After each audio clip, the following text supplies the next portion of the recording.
suis Persévérant Mopolo, conducteur de louanges à l'église Ephrata, Bolton. C'est depuis avril 2013 que je commençais la musique. Je ne chantais pas encore. J'ai tout appris ici en Angleterre, à chanter, à jouer aussi aux instruments. Et Dieu nous a utilisés, Dieu nous a transformés. Il a déposé sur nous sa grâce, sa faveur pour pouvoir être capable de chanter, de le louer, d'élever son nom, d'amener aussi le peuple de Dieu dans sa présence au travers des chants de louange, des chants d'adoration, des chants de prière pour bénir le peuple de Dieu. Et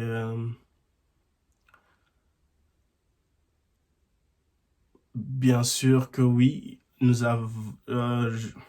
bien sûr qu'un jour j'aimerais bien mettre en disponibilité, réaliser un projet musical, un album, je dirais. Je ne sais pas, des fois j'écoute beaucoup plus si je peux dire, un de mes meilleurs chanteurs, c'est Don Moon. Surtout son album Our Father, un album que j'ai écouté en 2005, qui a vraiment changé ma vie. Un album qui m'a fait beaucoup du bien, un album que je chéris aussi énormément. Il y a aussi Ron Knowley, qui ces albums sont juste vraiment des albums qui m'ont bercé dans mon enfance. Et je bénis Dieu pour cela. Et une personne qui m'a encore vraiment beaucoup inspiré, surtout pour jouer à la guitare acoustique, c'est le pasteur Atoms du groupe Gaël, un des fils du pasteur, de l'homme de Dieu, Alain Moloto, paix à son âme, qui est aujourd'hui dans la gloire. Le pasteur Atoms, c'est au travers de sa voix et de sa guitare, surtout je crois que c'est lorsque leur album Le Culte a été mis en disponibilité. Lorsque leur album a été mis en disponibilité, c'est cet album, c'est de la chanson Pona Bolamu, c'est la rythmique de la guitare Pona Bolamu qui m'a juste vraiment poussé à vraiment prendre des cours de guitare. C'est alors que j'ai commencé à prendre des cours de guitare. Je suis allé au collège au collège de Bolton pour prendre des cours de guitare. J'étais le plus jeune dans toute la salle. Voilà. Mais après cela, j'ai compris que le style était totalement différent. Il n'y avait pas ces cours-là de rythmique africaine. C'est alors que j'ai commencé à apprendre moi-même à la maison avec des frères et sœurs, des frères à l'église qui connaissaient comment jouer, qui étaient déjà expérimentés. Ils m'ont donné plusieurs conseils, certaines façons de méthode, certains tic-tac pour pouvoir jouer. Aujourd'hui, nous utilisons cela pour pouvoir adorer Dieu, louer le Seigneur au travers de notre voix et aussi en utilisant la guitare qui est notre instrument principal. Est-il conducteur de louange? Eh bien, conducteur de louange, je dirais que ça n'a pas commencé maintenant. Je crois que j'ai déjà fait une vidéo comme ça où j'ai parlé de un parcours musical.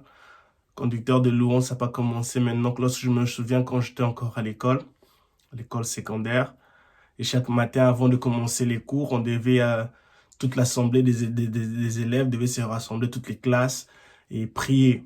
Et on devait d'abord commencer la louange, et j'étais toujours parmi les volontaires pour pouvoir conduire la louange. Je me souviens d'un chant, il est le même, je veux chanter pour Jésus, il est la paix de Jésus à tout. Et c'était ça notre vie de chaque matin, du lundi à vendredi. Conduire un moment de louange, demander aux gens de fermer de chanter, d'acclamer, de prier, de diriger un moment de prière. Et il y avait aussi une personne qui devait exhorter à porter la parole de Dieu. Et c'était toujours merveilleux pour nous. Et ça a été toujours cette sémence-là que nous avons reçue. Et nous bénissons Dieu, nous avons accordé aussi des parents chrétiens qui, dès les bas âges, nous ont poussés à nous retrouver dans des camps bibliques, des juniors, ados, des camps bibliques qui nous ont fortis, qui nous ont énormément forgés. La plupart du temps, j'ai passé mes camps bibliques à l'église La Borne, du pasteur Jacques Verneau.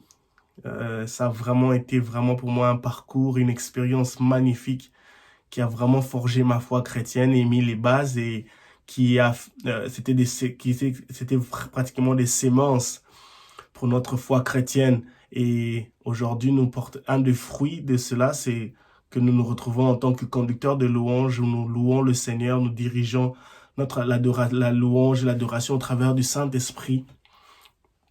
Et nous apportons, et nous mettons notre cœur dans cela. Nous bénissons le Seigneur pour cela. Ma première expérience à la modération. Ouf. Ma première expérience à la modération n'était pas, je dirais que c'était pas facile, mais je ne peux pas dire que c'était difficile. Parce que j'étais conducteur de louange, je conduisais la louange, mais au fait, ça m'a aussi permis de... Il y a une certaine éthique qui est totalement différente. Où vous avez toute une assemblée devant vous. Il y a les chants qui sont en train d'être entonnés. Tout en étant conducteur de louange, vous êtes en train de chanter aussi. Mais aussi, il faut savoir aussi vraiment pas pousser les gens, mais aussi emballer les gens au travers de ces chants que les gens sont en train de, le peuple de Dieu sont en train de chanter. Utilisez cela pour un point de prière, un point où nous exprimons notre reconnaissance auprès de Dieu, un moyen pour dire au peuple de Dieu, voilà, nous devons élever le Seigneur Jésus. Par exemple, je donne l'exemple, la chanson comme de celle, car je n'ai pas besoin de voir pourquoi. Des fois, la plupart des gens qui viennent dans nos assemblées sont des personnes qui ont, par exemple, durant la semaine, ont été découragés, abattus. Ils ne savent même pas comment espérer encore. Mais une phrase qui dit, car je n'ai pas besoin de voir pourquoi. Je ne pose pas des questions du genre pourquoi. Je sais que tu ne dépendras jamais du temps. Je proclame que tu es Dieu. Cette phrase-là, ces chants-là, déjà, est suffisamment est suffisamment, je dirais, pesante pour nous aider en tant que conducteur de louange ou modérateur pour dire, voilà, Dieu ne dépendra jamais du temps. Alors, il mérite que nous puissions l'adorer. Il mérite que notre cœur proclame qu'il est Dieu. Il mérite que nos pensées proclament qu'il est Dieu. Il mérite que nos âmes proclament qu'il est Dieu, même si ça ne marche pas. Même là où on se pose la question, il y a des pourquoi qui fusent de partout. Il reste Dieu. Je proclame que tu es Dieu. Et c'est là que nous avons commencé. Et je me souviens, c'est la première fois que j'ai modéré. J'avais les yeux qui regardaient vraiment vers le fin fond de la salle. Parce que je n'arrivais pas à regarder les peuples de Dieu, l'assemblée, l'auditoire, directement. Je ne sais pas, mais c'est quelque chose de tellement bizarre. Et pourtant que j'étais toujours sur le podium en train de diriger la louange, mais c'est quelque chose de totalement différent de se retrouver là, en solo.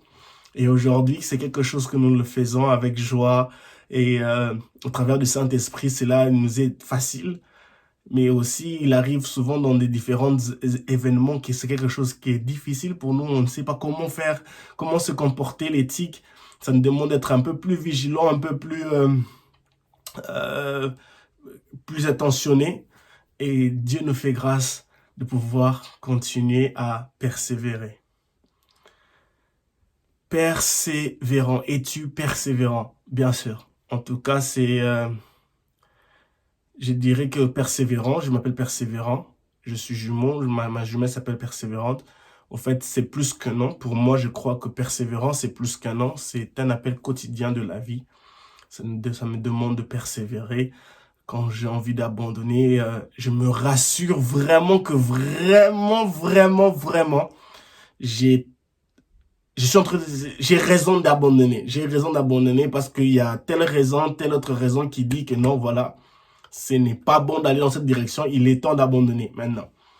Mais, en tout cas, persévérant. et appelé à persévérer. Il continue à persévérer et nous persévérons toujours. Et Dieu nous fait grâce pour cela. Voilà. Que Dieu vous bénisse abondamment. C'était un plaisir pour moi de pouvoir répondre à ces quelques questions. À ces quelques questions. Et à la prochaine.